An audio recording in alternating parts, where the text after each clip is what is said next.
Terus bagaimana hubungan dengan anak saya yang sekolah di pesantren? Pak, ini mau nanya. Ketika sudah bersuci atau berwudu, Terima kasih kemudian Bapak. bersentuhan dengan suami, apakah wudunya Assalamualaikum batal? warahmatullahi wabarakatuh. Alhamdulillahi rabbil alamin, hamdan katsiran thayyiban mubarakan fih, kama yuhibbu rabbuna wa yardah. Pemirsa Farwa TV dimanapun Anda berada dan penyimak radio juga dimanapun Anda berada, alhamdulillah bersyukur kita kepada Allah Subhanahu wa Ta'ala yang mempertemukan kita kembali di program live interaktif Fikih Ibadah bersama guru kita Ustadz Anas Burhanuddin Hafizahullahu Ta'ala. Salat dan salam semoga selalu tercurahkan kepada Nabi kita yang mulia, Rasul tercinta Nabi Muhammad sallallahu alaihi wasallam, kepada keluarganya, kepada sahabatnya dan orang-orang yang mengikutinya dengan baik hingga hari kiamat nanti. Allahumma shalli ala Muhammad wa ala ali Muhammad. Pemirsa Farwa TV dan pendengar radio, kita informasikan juga bahwasanya acara live interaktif ini juga disiarkan atau dapat dirilai oleh Radio Bimbas Yogyakarta, Radio Sahabat Tegal Jawa Tengah, Radio Hang FM Batam, Radio Sago FM Sumatera Barat, Radio Gema FM Bontang, Radio Tuah FM Riau, Radio Madinah Caruban, Radio Idzaatul Khair Ponorogo, Radio Amoeba Pangkal Pinang, dan Radio Al-Hikmah Banyuwangi.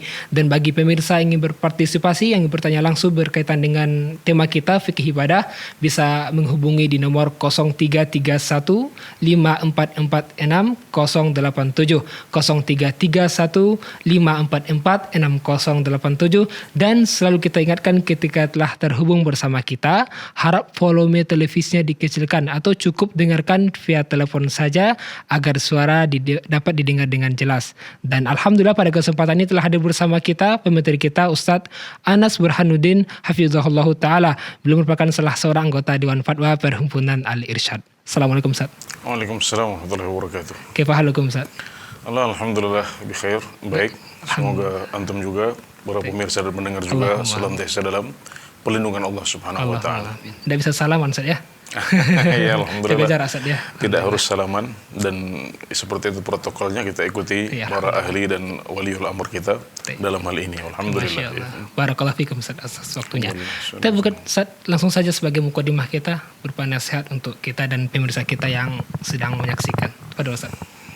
Ya, di antara tradisi dan kebiasaan yang biasa dilakukan oleh para sahabat Rasulullah Sallallahu Alaihi Wasallam adalah mereka duduk bersama-sama ngobrol, bukan untuk urusan duniawi, bukan untuk bisnis, tapi kadang-kadang mereka duduk dalam rangka menambah iman mereka. Mu'adz bin Jabal radhiyallahu anhu diriwayatkan mengatakan, "Ta'ala najlis nu'minu sa'ah." Ayo kita duduk-duduk untuk beriman dalam 1 jam. Maksudnya untuk menambah iman dalam beberapa saat ke depan. Ini yang disampaikan beliau kepada para sahabat yang lain. Dan pada sore hari ini kita insya Allah akan bersama-sama juga meneladani surah mereka dengan duduk untuk mendalami bersama fikih ibadah dalam rangka mengenal lebih jauh berbagai ibadah yang diperintahkan oleh Allah Subhanahu wa Ta'ala kepada kita semua, sehingga ibadah ini bisa semakin dekat dengan teladan Rasulullah Sallallahu Alaihi Wasallam. Cukup Ustadz, Masya Allah. Jazakallah khairan atas tasjiyahnya Ustadz ya. Penyemangat untuk kita, Masya Allah. Jazakallah khairan Ustadz. Semoga Allah mudahkan kita hingga di akhir acara nanti. Siap, amin. Pemirsa Farwa TV dan pendengar radio, kembali kita mengajak pemirsa yang ingin bertanya langsung berkaitan dengan fikih ibadah bisa menghubungi di nomor 0331 544 6087. Ada telepon yang masuk Ustaz. Masya Allah. Ya, kita sambut Ustaz ya. Kita sapa dulu. Assalamualaikum Fatwa TV. Waalaikumsalam. Ya, bersama siapa di mana? Dengan Ramlan di Kalimantan Barat. Ya, silakan Bapak yang ada di Kalimantan Barat. Ya, silakan pertanyaan Bapak. Bagaimana cara sholat jamak takdim? Baik. Kemudian Bapak? Bagaimana cara sholat jamak takdim? Itu saja. Nah, itu saja Pak. Baik, Masya Allah. Terima kasih Bapak yang ada di Kalimantan Barat. Silakan Ustaz. Jamak artinya adalah menggabungkan 2 sholat di waktu salah satunya. Takdim artinya mendahulukan, dalam arti 2 sholat yang digabungkan itu dilakukan di waktu sholat yang pertama. Disebut takdim karena ada sifat memajukan. Jadi waktunya diajukan. Artinya jamak itu bisa dengan mengakhirkan waktu salah satunya, yang disebut dengan jamak takhir, yaitu kalau kita sholat zuhur dengan asar, maka kita melakukannya pada waktu asar, itu namanya jamak takhir. Sedangkan jamak takdim ini zuhur dan asar dilakukan di waktu sholat yang pertama, itu di waktu zuhurnya. Dua-duanya boleh dan dicontohkan oleh Rasulullah SAW, dan disebutkan bahwasanya dalam hadis Anas bin Malik radhiyallahu anhu, juga dalam hadis Mu'adz bin Jabal radhiyallahu anhu, bahwasanya kalau Rasulullah SAW berangkat untuk safar ya, sebelum matahari tergelincir, maka beliau berjalan dulu, beliau berangkat dulu, berkemudian nanti jamaah takhir di waktu asar. Dan kalau beliau berangkat safar di waktu zuhur, yaitu setelah waktu zuhur masuk, maka beliau memulai dengan sholat dulu, zuhur dan asar, baru kemudian beliau berangkat. Ini menunjukkan bahwasanya jamak takdim dicontohkan oleh Rasulullah SAW, jamak akhir juga dicontohkan. Adapun caranya adalah dengan meniatkan ya, dengan niat dalam hati bahwasanya kita ingin sholat zuhur dan asar dalam satu waktu. Kita niatkan dalam hati kita seperti itu. Kemudian nanti dikumandangkan iqamat untuk sholat zuhur dahulu. Kemudian kita sholat zuhur seperti biasa. Kemudian kita kumandangkan iqamat lagi untuk sholat asar, kemudian kita mengerjakan sholat asar seperti biasa. Dan bisa juga jamak ini digabungkan dengan qashar, jadi jamak qashar, di mana kita akan melakukan sholat zuhur 2 rakaat, kemudian sholat asarnya 2 rakaat. Jadi yang penting adalah niat untuk menggabungkan 2 sholat ini dalam hati. Kemudian sholat seperti biasa, bisa 4 rakaat, bisa 2 rakaat, dan ada iqamat untuk masing-masing sholat, sebagaimana dicontohkan oleh Rasulullah SAW ketika beliau menjamak sholat di Arafah. Juga ketika beliau menjamak sholat maghrib dan isya di Musdalifah, beliau melakukannya dengan 2 iqamat, 2 kali iqamatus shalah untuk setiap sholat. Ya, barangkali secara ringkas seperti itu. Masya Allah. Nah. Cukup Ustaz ya. Jazakallah khairan Ustaz. Demikian yang bertanya, semoga bisa dipahami. Dan ada telepon yang masuk lagi Ustaz, kita coba sapa lagi. Assalamualaikum Fatwa TV. Waalaikumsalam warahmatullahi wabarakatuh. Ya, bersama siapa di mana? Ini dengan keadaan dari Cianjur, Jawa Barat. Ya, silakan Bapak. Begini, Assalamualaikum Pak Ustadz. Waalaikumsalam warahmatullahi wabarakatuh. Saya yang pertama ingin menanyakan tentang, saya kan baru saja mengalami musibah, yaitu mata saya kejeduk, jadi pecah Pak Ustadz. Sekarang alhamdulillah sudah diangkat oleh dokter, dan rencananya mau pasang bola mata palsu Pak Ustadz. Sebelum itu saya ingin tahu dulu bagaimana sih hukum memasang bola mata palsu, dan kalau misalkan boleh, apakah ketika saya meninggal nanti harus dilepas atau tidak perlu Pak Ustadz? Itu yang pertama. Insyaallah, syafakallah. Ya, amin ya Allah ya Rabbal Alamin. Yang kedua, saya kan di sini sekarang kan musim wabah corona ya. Alhamdulillah di daerah saya ini Ustaz masih terbilang aman ya, belum ada yang terjangkit. Jadi bagaimana hukum bagi saya sholat berjamaah 5 waktu di masjid dan sholat Jumat, apakah wajib mutlak ataupun tidak boleh secara mutlak, ataupun misalkan kalau mau boleh, kalau tidak agak apa-apa, ataukah begitu Pak Ustadz? Mohon penjelasannya. Insyaallah. Ya, terima kasih Bapak yang di Cianjur. Barakallahu fikum. Assalamualaikum warahmatullahi wabarakatuh. Waalaikumsalam warahmatullahi wabarakatuh. Masya Allah Ustaz ya. Semoga kita doakan cepat sembuh Ustaz ya. Pertama kita ikut bela sungkawa dengan musibah yang menimpa Bapak Kadan di Cianjur ya, di Cianjur Jawa Barat ya. Semoga Allah Subhanahu wa taala mengganti Bapak dengan nikmat yang lebih baik ya. Karena disebutkan dalam hadis sahih bahwasanya Nabi Muhammad SAW bersabda, barang siapa yang diuji oleh Allah Subhanahu wa taala dengan habibatai ya, dengan musibah atau kebutaan pada 2 matanya, maka dia akan mendapatkan surga di akhirat. Itu janji dari Rasulullah SAW ya. Dan syarat untuk bisa mendapatkan keutamaan ini adalah sabar ya, sabar dan ihtisab. Sabar yaitu tidak keluar kata-kata yang buruk dengan mempertanyakan keadilan dan takdir Allah Subhanahu wa taala ya. Tidak keluar sikap-sikap yang dilarang seperti memukul-mukul badan atau merobek-robek baju, menangis meraung-raung, itu adalah kesabaran, ya. Dan ihtisab adalah mengharap pahala di balik musibah ini. InsyaAllah ya, ada banyak hikmah di balik musibah ini, dan InsyaAllah ada pahala di surga yang menunggu jika kita bisa sabar dan ihtisab, InsyaAllah. Ya, kemudian juga di antara nasihat yang perlu kita sampaikan adalah kalau bisa mencapai derajat ridho, ya. Kita ingat bahwa kita adalah milik Allah Subhanahu wa taala, ya. Musibah ini semuanya dari Allah Subhanahu wa taala, dan juga menyadari barangkali musibah ini terjadi karena kesalahan kita, karena dosa-dosa kita, maka kita akan lebih ringan untuk menerima musibah yang turun kepada kita dan bisa ridho, ya. Ridho, malah kita ridho, bukan cuma sabar tapi ridho, dan ridho itu adalah derajat yang lebih tinggi daripada sabar, ya. Ya, adapun mengganti organ tubuh yang kita butuhkan, ya, maka hukumnya boleh. Hukumnya boleh. Jadi kalau seandainya para dokter mengatakan bahwasanya mata ini bisa kembali normal dengan donor mata, ya. Atau misalnya kalau sudah tidak bisa tertolong, bisa diganti bola mata yang misalnya punya fungsi sekian persen dari mata yang sehat, ya. Dan para ahli mengatakan seperti itu, maka dan donornya juga ada, ya, tanpa membahayakan si pendonor, mungkin donornya sudah meninggal atau lain sebagainya, maka tidak masalah untuk mengambil opsi itu. Hukumnya adalah boleh. Hukumnya adalah boleh, sebagaimana anggota tubuh yang lain, ya, seperti ginjal juga boleh untuk ditransplantasi, maka mata juga sama hukumnya seperti itu, ya. Gigi juga bisa seperti itu.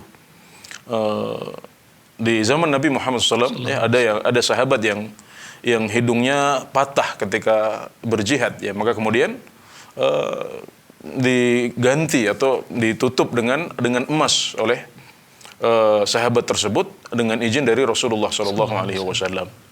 Jadi tidak masalah kita menggunakan organ, ya, dari orang lain untuk, atau tadi donor bola mata buatan, bola mata, ya? Palsu, atau yang palsu yang mungkin hanya memberikan fungsi keindahan saja, ya. Itu untuk kebutuhan juga boleh, karena yang tadi yang terjadi pada zaman Nabi Muhammad SAW ketika ada sahabat yang hidungnya patah, terpotong, kemudian diganti dengan emas, itu juga fungsinya adalah fungsi estetika, yang fungsi keindahan saja. Jelas dia tidak bisa menggantikan fungsi hidung yang asli. Nah, maka ini menegaskan, maksudnya kasusnya malah mirip dengan apa yang dihadap oleh Bapak Kadan di Cianjur. Jadi hukumnya adalah boleh. Dan ketika ada orang yang meninggal setelah melakukan hal seperti ini, maka tidak perlu dikeluarkan, karena untuk mengeluarkan itu ada hal yang dirusak, ya, menyakitkan dan lain sebagainya, maka tidak perlu dilepas dan bisa dikubur dalam kondisi seperti itu. Wallahu taala alam. Soal yang kedua, sholat jemaah ketika wabah ini. Ya, adapun yang berhubungan dengan wabah, kita sudah mengetahui fatwa para ulama, ya, baik di Indonesia maupun di luar Indonesia, dan fatwa mereka hampir senada, ya, semuanya mengatakan bahwasanya kalau kondisi sudah mengkhawatirkan, maka tidak wajib untuk sholat Jumat, tidak wajib untuk sholat jamaah. Namun di saat yang sama kita juga ingin mengatakan bahwasanya kondisinya berbeda dari provinsi ke provinsi yang lain, dari kota ke kota yang lain, dari distrik yang satu ke distrik yang lain, tidak sama semuanya.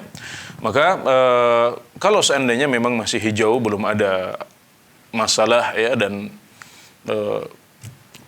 tempatnya masih relatif aman, ya, maka tidak masalah untuk tetap mengerjakan sholat Jumat atau sholat jamaah di masjid, dengan catatan dengan diminimalisir dan dilokalisir. Nggak ada orang dari luar yang sholat di tempat itu. Ini kalau seandainya memang benar-benar masih hijau. Tapi kondisi ini mungkin sekarang sudah sulit didapatkan di Indonesia, karena dengan adanya pembatasan-pembatasan di berbagai daerah, ada banyak orang yang mudik, ya, pulang kampung dari daerah-daerah merah, sehingga dikhawatirkan mereka bisa ikut sholat juga di masjid tersebut. Sementara kita tidak mengetahui mana yang sudah positif, mana yang terjangkit, mana yang terinfeksi, karena adanya banyak keterbatasan fasilitas di negeri kita, ya. Maka kalau sudah ada yang mudik dan kita tidak bisa melakukan lokalisir, maka sebaiknya dan Bahkan bisa jadi sampai tingkat wajib kita mengikuti protokol yang telah dijelaskan oleh waliul amr kita, juga para ulama kita, untuk tidak melakukan kerumunan-kerumunan seperti sholat jamaah maupun dalam sholat Jumat. Dan saya berharap kepada Bapak Kadan dan masyarakat Islam di Cianjur untuk bermusyawarah menanyakan hal ini kepada para ustadz di sana, untuk kemudian mereka memberikan pertimbangan tentang kondisi real yang terjadi di lapangan. Insya Allah itu lebih pas seperti itu. Ya, demikian, wallahu a'lam. Masya Allah, jazakallah khair atas jawabannya. Demikian yang bertanya, semoga bisa dipahami. Dan ada telepon yang masuk lagi, kita coba sapa lagi. Assalamualaikum Fatwa TV. Waalaikumsalam warahmatullahi taala wabarakatuh. Pak, saya dari Lombok Tengah, Pak Kumala. Waalaikumsalam warahmatullahi wabarakatuh. Ya, bersama siapa, di mana? Pak Kumala, Lombok Tengah, Pak. Oh ya, silakan Bapak. Gini Pak, ya mau nanya, kan kalau kita sholat malam itu kan dianjurkan waktu ruku itu berdoa itu Pak, nggih? Terus berdoanya itu pakai lafaz apa pakai niat gitu Pak? Tip. Cukup Bapak. Terus yang kedua. Ruku atau sujud Pak? Di rukunya Pak. Rukunya, iya. Terus yang kedua, kalau sholat fardu itu sujud terakhir itu kan dianjurkan juga baca Rabbana atina fid dunya Pak. Terus itu lafaz apa niat gitu Pak? Saya kurang jelas gitu Pak. Cukup Bapak. Oke, itu aja Pak. Ya. Assalamualaikum warahmatullahi wabarakatuh. Waalaikumsalam warahmatullahi wabarakatuh. Ya, silakan Ustaz. Iya, Nabi Muhammad SAW bersabda, wa amma ruku fa'azzimu fihi rabb, wa amma sujud fa'akthiru fihi min ad-du'a faqaminun an yustajaba lakum. Adapun ruku maka bertasbihlah kepada Tuhanmu di dalamnya. Sedangkan sujud maka hendaklah engkau memperbanyak doa di dalamnya, karena posisi itu adalah posisi terkabulnya doa. Nah, ini bedanya antara ruku dengan sujud. Jadi dalam ruku kita diperintahkan untuk banyak bertasbih, memuji Allah Subhanahu wa taala. Seperti yang dicontohkan oleh Nabi Muhammad SAW dengan mengucapkan Subhana Rabbiyal Azim dan Subhana Rabbiyal A'la. Subhana Rabbiyal Azim dalam ruku, atau membaca doa Subhanakallahumma Rabbana wa bihamdika Allahumma ighfirli, atau yang lain. Ada banyak contohnya dari Rasulullah SAW. Sedangkan dalam sujud yang diperbanyak adalah doa. Kita diperintahkan untuk memperbanyak doa, karena itu adalah posisi di mana doa lebih dekat dari pengabulan oleh Allah Subhanahu wa taala. Dan baik tasbih maupun doa ini harus diucapkan dengan menggerakkan lidah. Jadi bukan cuma membaca dalam hati. Ya, bukan cuma membaca dalam hati, tapi dengan qomat kamit, menggerakkan bibir kita dan lidah kita. Kenapa? Karena itulah yang dimaksud dengan bacaan dalam sholat. Jadi tasbih dan doa termasuk bacaan sholat. Dan bacaan sholat itu adalah dengan menggerakkan lidah dan mulut kita. Sebagaimana dicontohkan oleh Rasulullah SAW, yang bacaan beliau terdengar oleh para sahabat dalam sholat jahriyah, dan dalam sholat syariah para sahabat bisa mengetahui gerak mulut Rasulullah SAW dengan gerakan jenggot beliau yang naik turun. Jadi itu yang dilakukan oleh Rasulullah SAW. Maka dalam ruku' dan sujud juga seperti itu, karena ruku' dan sujud juga memiliki bacaan. Dan bacaan dalam bahasa Arab itu harus dengan pelafalan. Makanya secara singkat jawaban untuk Bapak di Lombok adalah doa kita dalam ruku' maupun sujud kita ucapkan dengan pelafalan, tidak hanya dengan dalam hati saja. Dan itulah yang disebut sebagai qiraah atau tilawah dalam bahasa Arab. Ya, demikian, semoga bisa ditangkap dengan baik. Salat fardu yang sujud terakhir baca doa sepuh jagat Ustaz, Rabbana atina, dianjurkan atau tidak? Iya, dalam sujud di salat fardu ya sama hukumnya, sama dengan salat sunnah ya. Jadi kita dianjurkan untuk membaca doa apa saja ya. Ini umum ya, bisa doa yang dicontohkan oleh Rasulullah SAW, juga bisa dengan doa-doa yang kita susun sendiri sesuai dengan kebutuhan kita. Tidak masalah kita mengucapkan doa seperti itu, bahkan justru malah dianjurkan. Tapi yang membatasi, yang membedakan kalau salat fardu adalah kita harus mengikuti tempo gerakan imam. Artinya kalau imam sudah bangun, kita segera bangun, jangan lama-lama sujudnya. Nah, jadi doa apapun baik yang dicontohkan langsung oleh Rasulullah SAW seperti Subhanakallahumma rabbana wa bihamdika Allahumma ighfirli, atau doa-doa yang lain. Ya, itu dianjurkan untuk diperbanyak dalam sholat, tapi jangan sampai kita mundur terlalu jauh dari gerakan dan bacaan imam kita. Nah, demikian, Allahu a'lam. Ya. Jazakallah khairan atas jawabannya. Demikian yang bertanya, semoga bisa dipahami. Tapi Ustaz, ada telepon yang masuk lagi, kita coba sapa. Ya. Assalamualaikum Fatwa TV. Waalaikumsalam warahmatullahi wabarakatuh. Ya, bersama siapa, di mana? Bu Wina. Ibu Wina, Bekasi. Ya, silakan Ibu Wina yang ada di Bekasi. Ustadz, Assalamualaikum warahmatullahi wabarakatuh. Waalaikumsalam warahmatullahi wabarakatuh. Saya mau tanya Ustadz, untuk nanti Ramadan ya, untuk sholat tahajudnya ya, apakah lebih baik setelah sholat Isya kita langsung, atau saya kira-kira jam 3:30? Karena kalau yang sekarang, kalau biasa bangun 2:30 itu kadang nggak bisa tidur lagi. Ini qadarullah ada penyakit darah tingginya Ustadz. Jadi kalau bangun 3:30 kan bisa langsung, nggak lama kita nunggu persiapan sahur ya Ustadz. Baiknya di mana waktunya, apakah bisa dilaksanakan jam 3:30 pagi? Demikian Ustadz, jazakallahu khair. Assalamualaikum warahmatullahi wabarakatuh. Waalaikumsalam warahmatullahi wabarakatuh. Ya. Terima kasih Bu Wina yang ada di Bekasi. Ya, silakan Ustaz. Iya, sholat tarawih pada bulan Ramadan itu bisa dilakukan setelah sholat Isya langsung, seperti yang biasa dilakukan oleh umat Islam di Indonesia secara berjamaah di masjid-masjid. Itu juga bagus. Tapi yang lebih baik adalah mengerjakan sholat tarawih di rumah kita masing-masing. Itu yang lebih baik. Kalau kita bisa sholat sepanjang yang kita lakukan di rumah, kalau kita bisa sholat sepanjang yang kita lakukan di masjid, kalau kita bisa sekhusyuk yang bisa kita lakukan di masjid, atau lebih baik lagi, maka yang terbaik adalah di rumah, karena Nabi Muhammad SAW bersabda, khairu sholatil mar'i fi baitihi illa al-maktubah. Sebaik-baik sholat seseorang adalah di rumahnya, kecuali yang wajib. Nah, kemudian waktu yang terbaik untuk sholat malam adalah setelah kita sempat tidur dahulu. Jadi tahajud, yang disebut sebagai tahajud adalah kita tidur dahulu baru kemudian kita bangun. Kenapa? Karena itu lebih tenang, lebih damai. Kita juga sudah istirahat yang cukup. Maka itu lebih potensial untuk bisa mendatangkan khusyuk dalam sholat kita.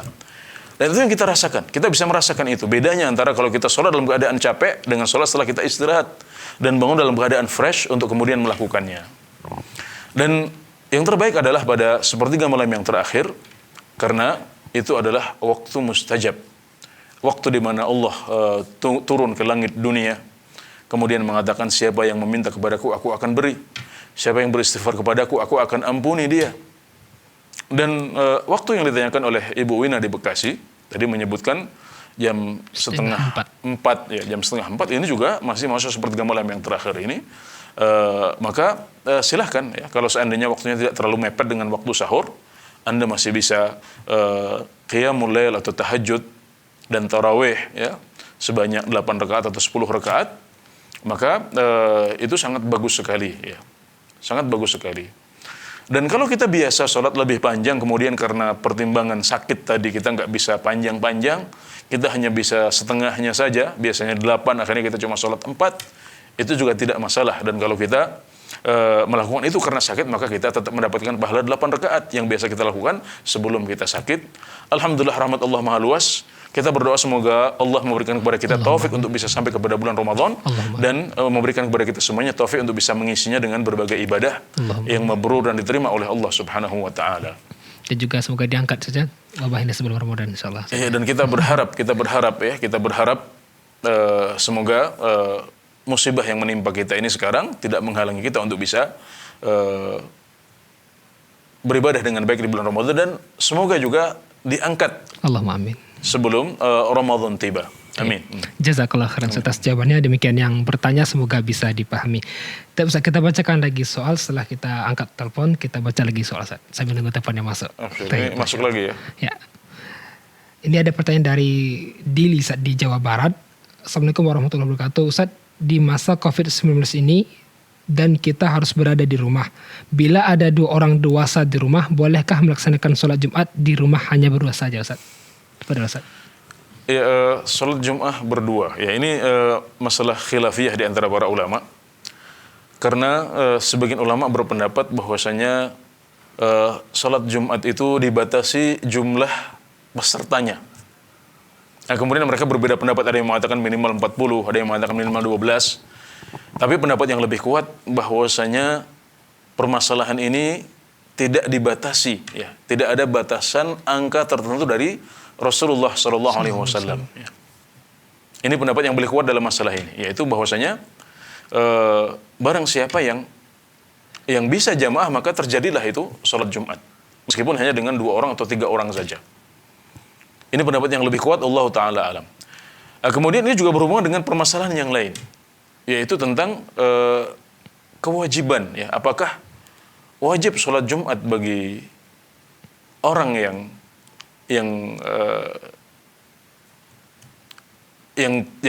apakah wajib sholat Jumat kalau mereka melakukan sendiri dan tidak bersama imam, maksudnya tidak bersama sultan, tidak dilakukan bersama-sama dalam sebuah desa atau sebuah kota. Ya, ini juga masalah khilafiyah di antara para ulama, dan pendapat yang lebih kuat adalah bahwasanya orang yang seperti itu juga boleh untuk melakukan sholat Jumat.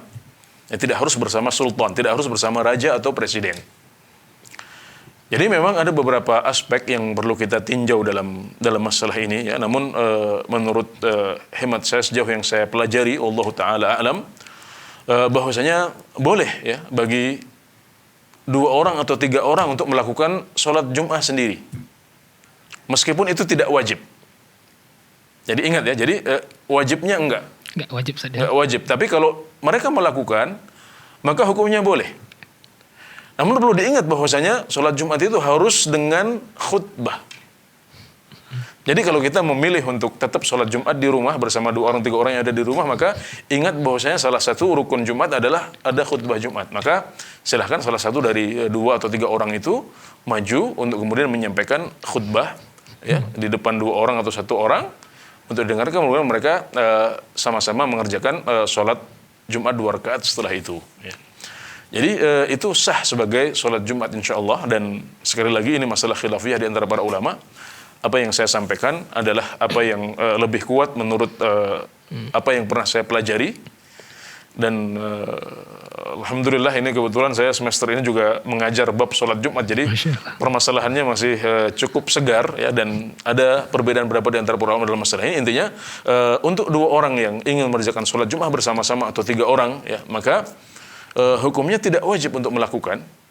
Tapi kalau mau melakukannya boleh, dengan catatan harus ada khutbah Jumat sebelum sholat 2 rakaat berjamaah. Ya, demikian, Allahu a'lam. Ya. Tapi cukup dengan sholat zuhur saja, mengapa Ustaz, ya? Diganti sholat zuhur. Ya, tadi kita katakan bahwasanya sholat Jumat dalam kondisi seperti itu tidak wajib. Ya. Ya, kalau tidak wajib, maka menurut jumhurul ulama, menurut sebagian besar ulama, kita menggantinya dengan sholat zuhur. Ini juga nggak disepakati, ya, tapi itu yang dipilih oleh sebagian besar ulama, diganti dengan sholat zuhur. Jazakallah khairan atas jawabannya. Demikian yang bertanya, semoga bisa dipahami.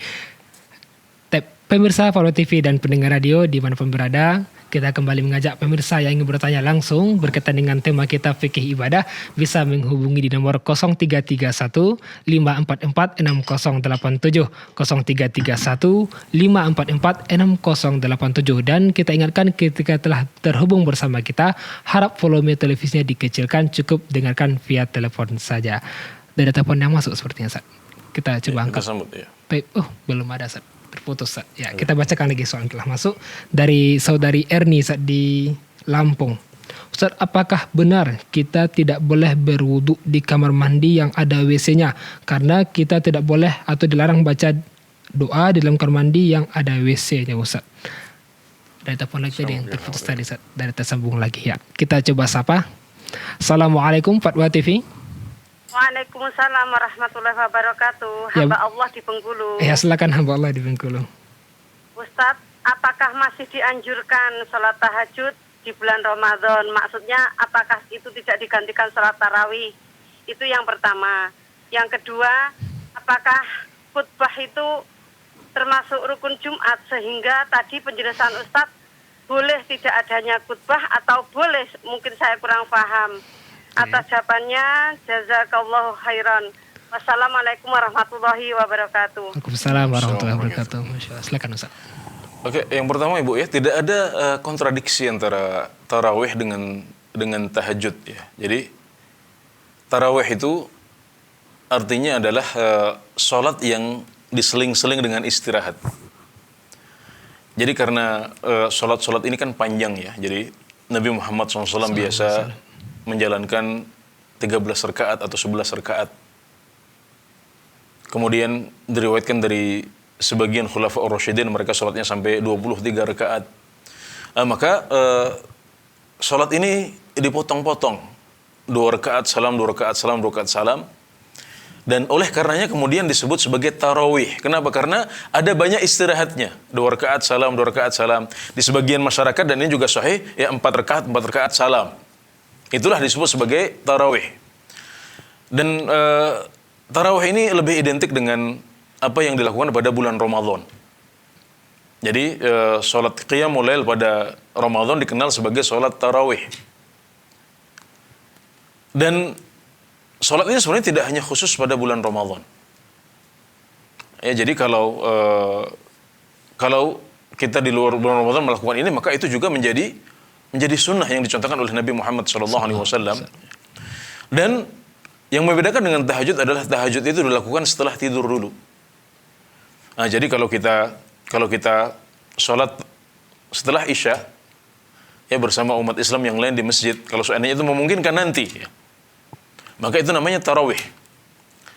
Nah, kalau kita memilih untuk tidur dulu, kan nggak wajib juga kita ikut tarawih di masjid kan. Nah, kita memilih untuk misalnya capek, kita istirahat dulu, nanti malam saya akan bangun sendiri. Nah, itu namanya tahajud. Dan keduanya baik. Keduanya sama-sama bagus. Dicontohkan oleh Rasulullah SAW. Jadi kalau kita memilih untuk sholat bersama umat Islam, sekali lagi jika itu memungkinkan, kita akan lihat kondisi nanti di bulan Ramadan seperti apa.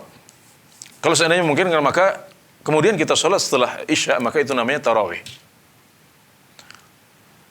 Nah, kemudian kalau kita memilih untuk tidur dulu atau nggak sempat untuk sholat ketika habis Isya itu karena kesibukan, toko masih buka, atau kita masih capek misalnya, kemudian memilih untuk istirahat dulu, nanti saya akan bangun malam, silahkan.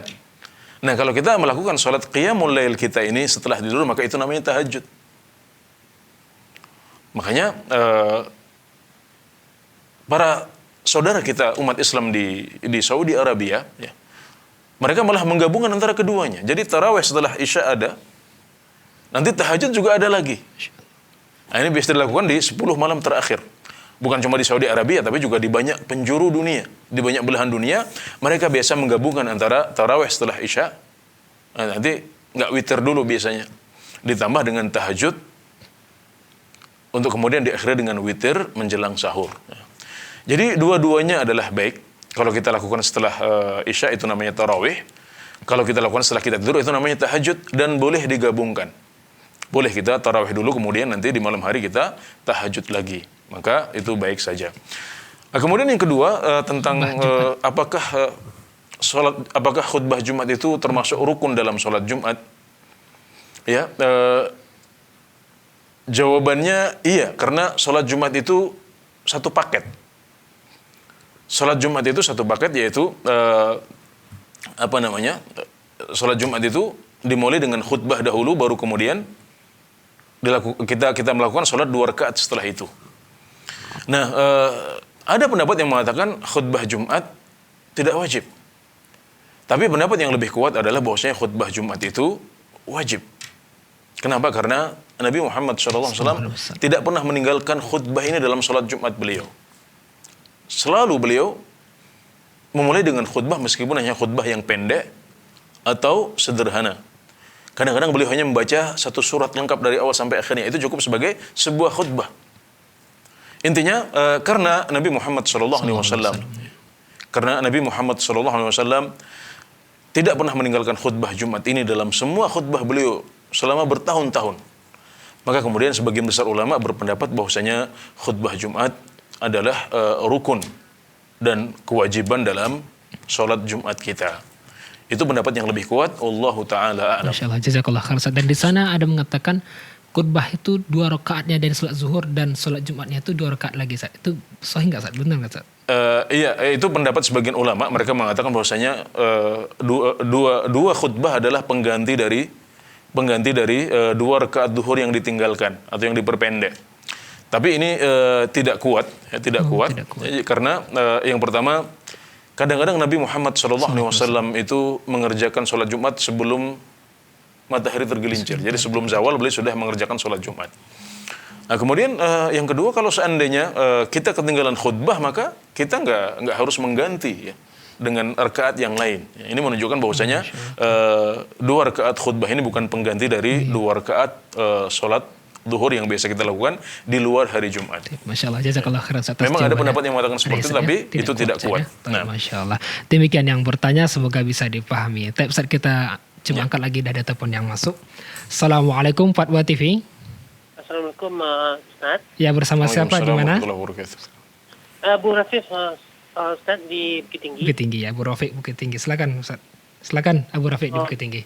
Ya, Ustaz mau nanya ini Ustaz, kita batasan awal kita mulai puasa tuh setelah azan, maksudnya azan mulai awal itu atau setelah azannya berakhir, Ustaz? Misalnya kadang kan ada orang yang bangunnya agak terlambat itu, Ustaz. Jadi pas orang dekat-dekat mau azan, dia baru bangun terus buru-buru makan, taunya orang azan, dia masih dalam keadaan makan atau minum. Saya itu dia langsung menahan langsung atau dia selesai dulu makannya sampai azan selesai gitu, Ustaz.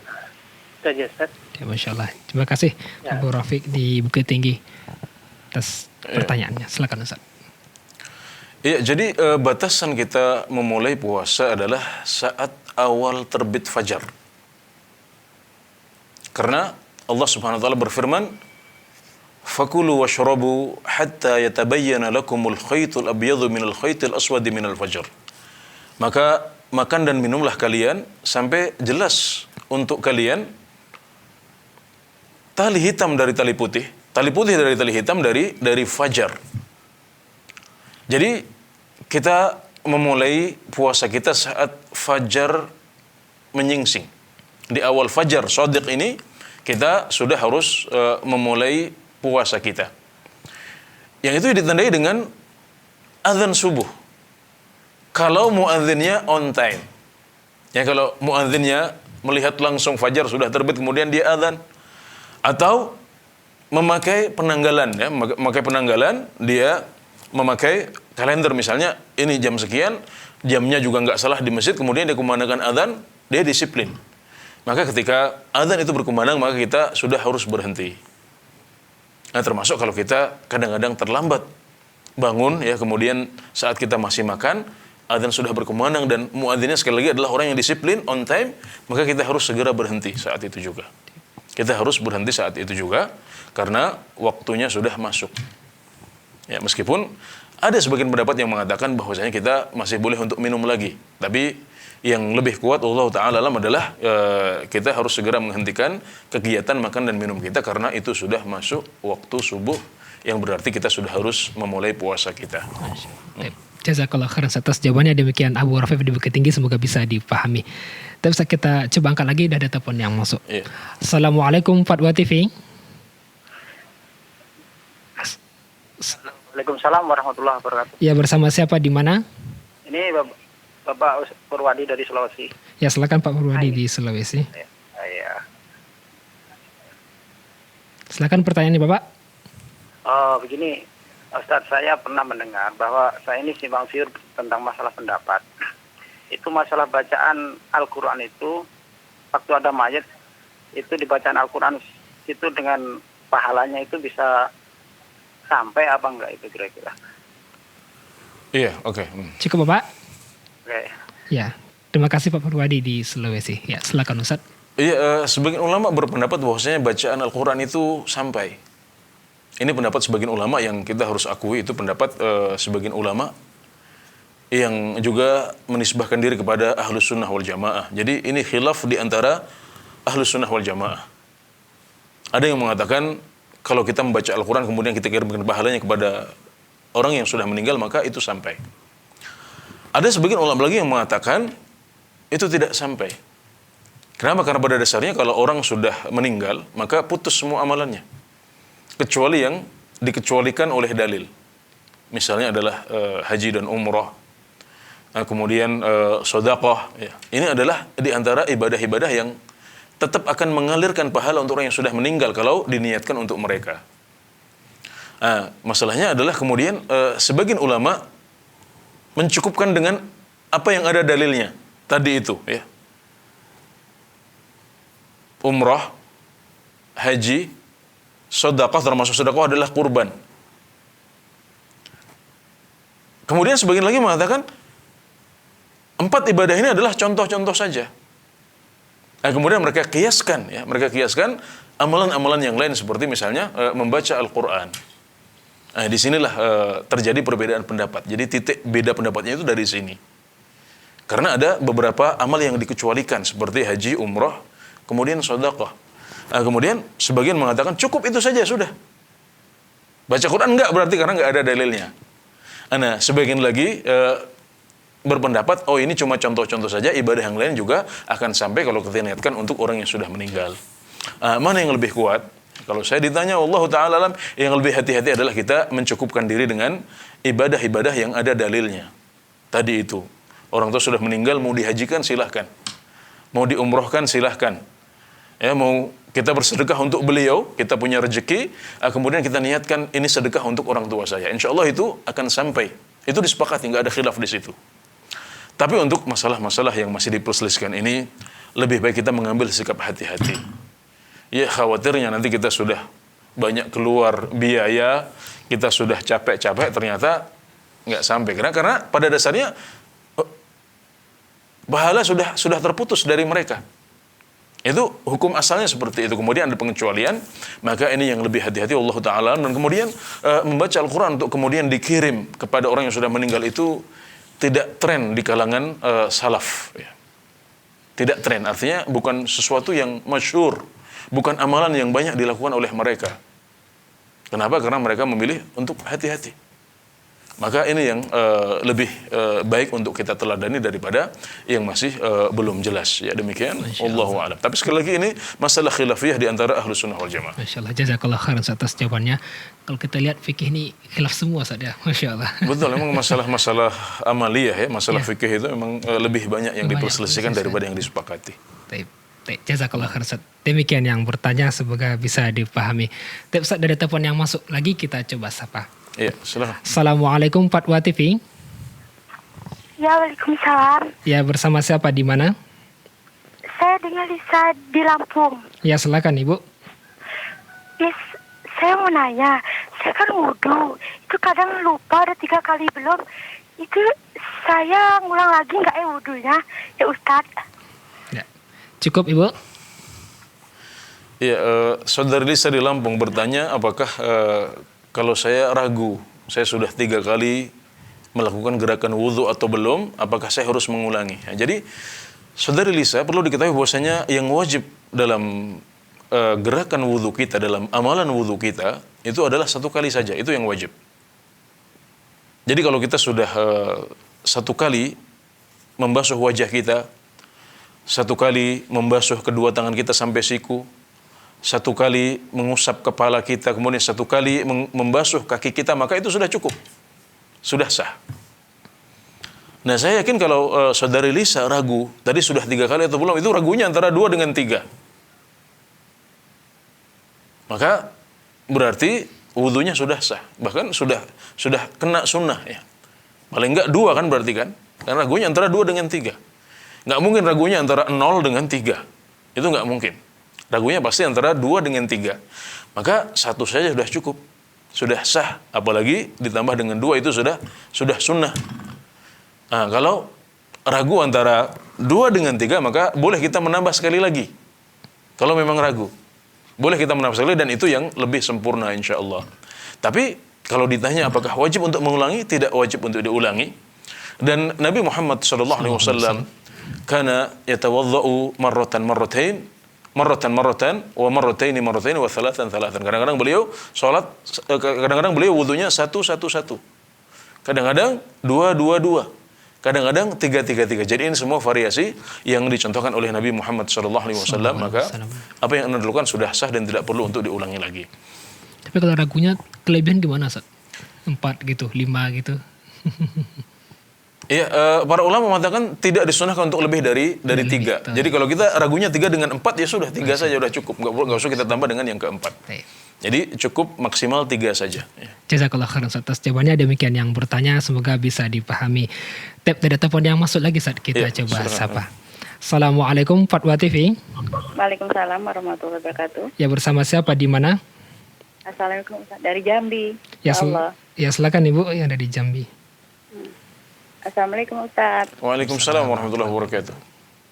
Ini nak nanya tentang puasa. Ya silakan Bu. Biasa kan puasa Senin Kemis tuh. Masya Allah. Allah puasanya kan hari Jumat. Bisakah kita puasa Kemis?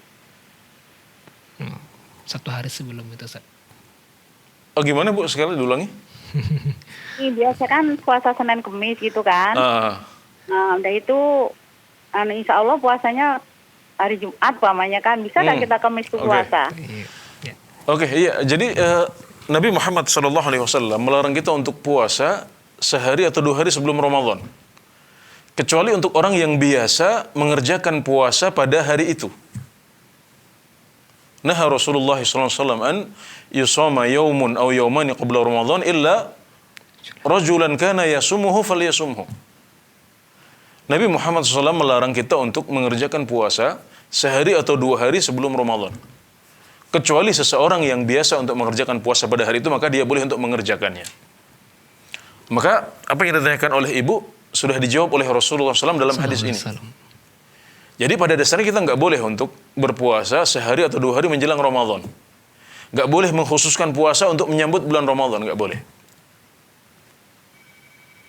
Tapi kalau kita biasa puasa, misalnya puasa Daud, 2 hari, setiap 2 hari sekali kita puasa. Kemudian ada 1 harinya yang pas dengan tanggal 30 Sya'ban atau 29 Sya'ban.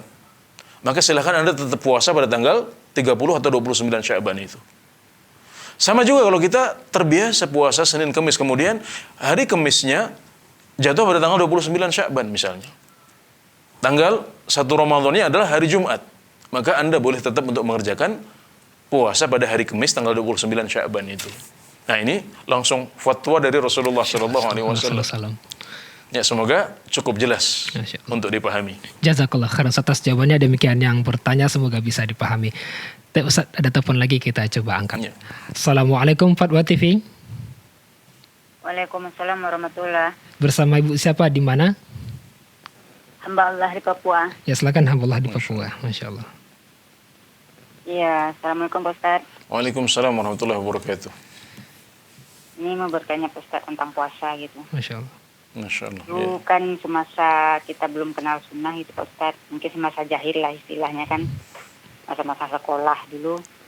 Jadi kalau puasa Ramadan ketika kita haid itu kan sering nggak dipeduliin, maksudnya pergantiannya. Jadi sering nggak diganti gitu Ustaz. Iya. Jadi kan waktu sudah berlalu lama sekali nih Ustaz. Ya qadarullah, Allah berkehendak kita, Allah kasih hidayah, kasih petunjuk. Yang sunnah ini kan jadi tahulah sedikit demi sedikit tentang agama yang benar ini ibaratnya kan yang sesungguhnya. Jadi gimana tuh Ustaz caranya? Kan kita sudah tahu sedangkan puasa itu harus diganti. Nah waktunya sudah lama berlalu, kita nggak tahu lagi Ustaz, maksudnya tuh berapa jumlah puasa yang dulu pernah yang kita tinggalkan mungkin karena haid itu berapa gitu, berapa hari yang kita harus ganti itu karena saking lamanya waktu gitu ya Ustaz ya. Gimana cara gantinya lagi Ustaz gitu? Cukup Ibu. Ya, waalaikumsalam warahmatullahi wabarakatuh. Terima kasih Bu Allah di Papua. Silakan Ustaz.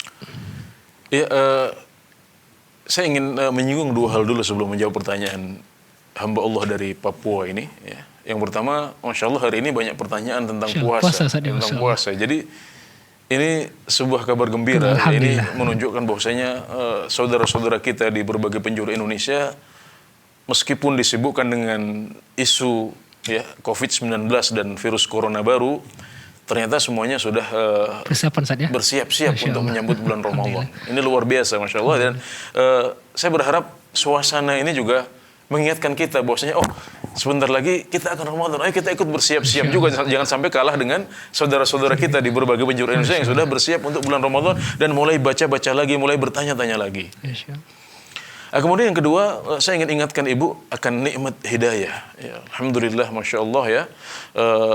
Kita pernah begitu teledor sampai puasa wajib pun ditinggalkan, nggak diganti. Ya. Tapi Ibu menyebutkan bahwasanya puasa masih puasa, cuma kadang-kadang kalau haid akhirnya nggak diperhatikan untuk puasa di luar bulan Ramadan, karena memang puasa di luar bulan Ramadan itu lebih berat, wajar. Ya. Meskipun itu tetap tidak dibolehkan ya sampai nggak mengqadha itu. Ya. Nah jawabannya kalau kita bisa ingat ya, artinya kita bisa taksir kira-kira mungkin saya masa-masa teledor itu ada 5 tahun. Nah kalau saya punya siklus haid 7 hari, sudah kalikan 5 berarti 7 kali 5 berarti selama 5 tahun itu ada puasa 35 hari. Ini yang qadha, ini yang kita qadha setelah itu. Atau kita ambil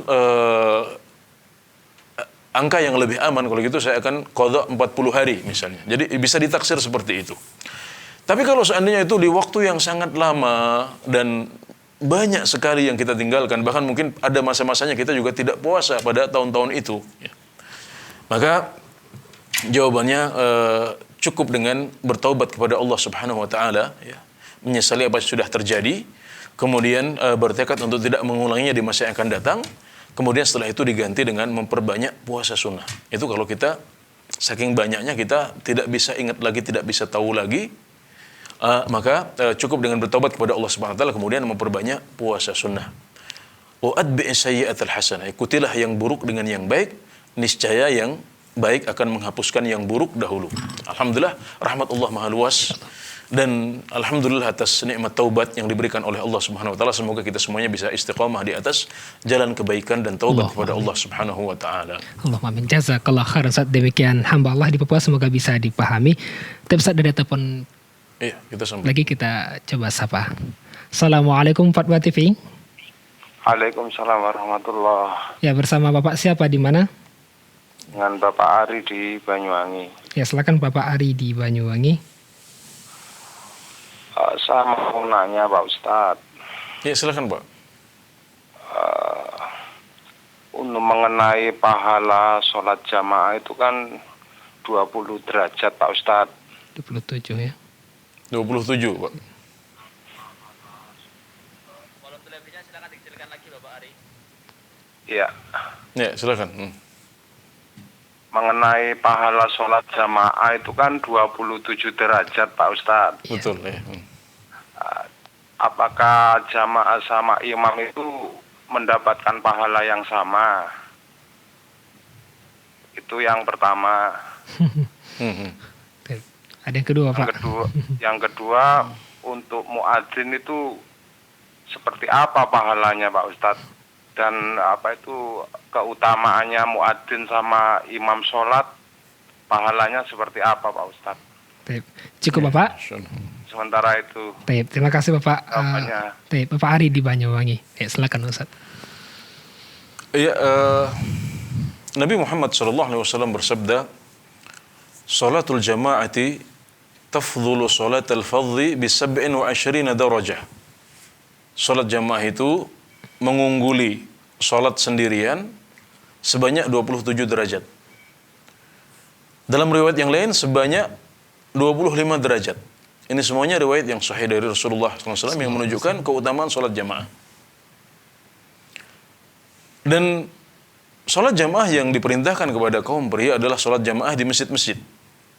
Sebagaimana perkataan Ibnu Mas'ud radhiyallahu anhu, wa an tu'adda as-salatu haitsu yunada bihin. Ya, melaksanakan salat di tempat-tempat di mana azan dikumandangkan. Jadi yang dimaksud adalah salat jamaah bersama imam di masjid-masjid umat Islam. Dan sebagian ulama berpendapat wajib bagi kaum pria untuk salat berjamaah di masjid. Dan imam memiliki kedudukan yang besar dalam salat jamaah ini. Karena imam adalah orang yang akan memimpin salat. Makanya dalam agama kita, imam itu dipilih sebagai orang yang terbaik, nggak sembarangan yang bisa menjadi imam. Maka Nabi Muhammad SAW mengatakan, ya ummul qaum aqra'uhum li kitabillah. Yang menjadi imam adalah yang paling banyak hafalannya.